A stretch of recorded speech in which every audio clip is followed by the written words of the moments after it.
I don't have a list. Council Pounds. For many years, I worked at Animal Liberation New South Wales, and it was not unusual for me to receive complaints from distressed individuals about the fate of companion animals held in council pounds.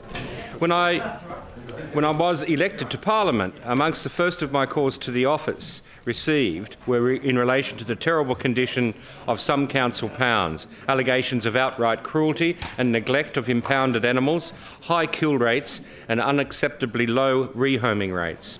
For a nation that prides itself on its relationship with man's best friend and the frequently cited observations that companion animals are part of the family, quote unquote, we discard tens of thousands of dogs and cats each year. These animals often end up in council pounds and face an uncertain future. That future is dependent upon the resources invested by individual councils to provide decent facilities, caring staff and a commitment to working with rescue groups to rehome as many animals as possible. Improvement in reducing the killing rates and increasing rehoming rates across New South Wales must be acknowledged as being due to the enormous efforts of volunteer, self-funded rescue and rehoming groups that certainly outperform council pounds and authorised agencies such as the RSPCA and Animal Welfare League.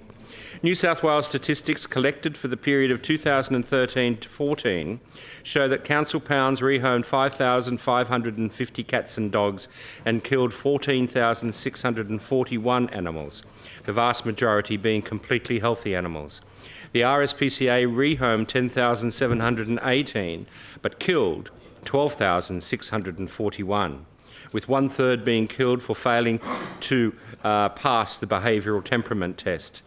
Community rescue groups rehomed approximately 8,000 and euthanased less than 200, all of the euthanased being genuine illness or severe behavioural problems. In my travels to regional areas, I will often meet with carer groups that work very hard to improve the lives of impounded animals and do their best to work with councils to rehome cats and dogs.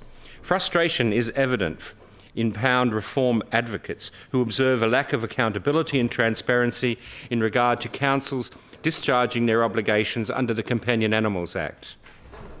Advocates complain about being rebounded between Office of Local Government and the New South Wales Department of Primary Industries when complaining about animal welfare in pounds.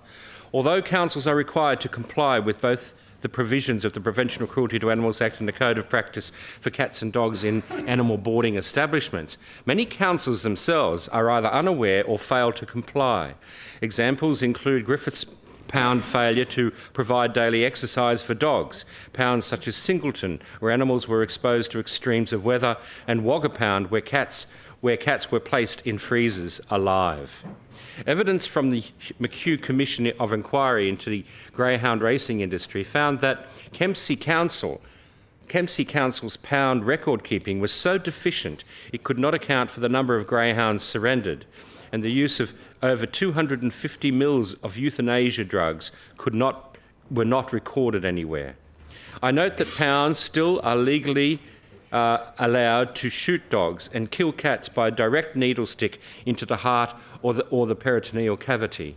These are marked down in reports as euthanasia, with some councils dumping bodies at the local tip. The public would be outraged if they knew. The public are generally unaware of the state of pounds, which can be hidden away near council tips and water treatment sites. A number of council pounds are failing to adhere to the requirements to be open for a minimum of 4 hours a day, making it difficult for people to reunite with their lost cats or dogs. And many pounds are also refused public access, making adoptions and rehoming difficult.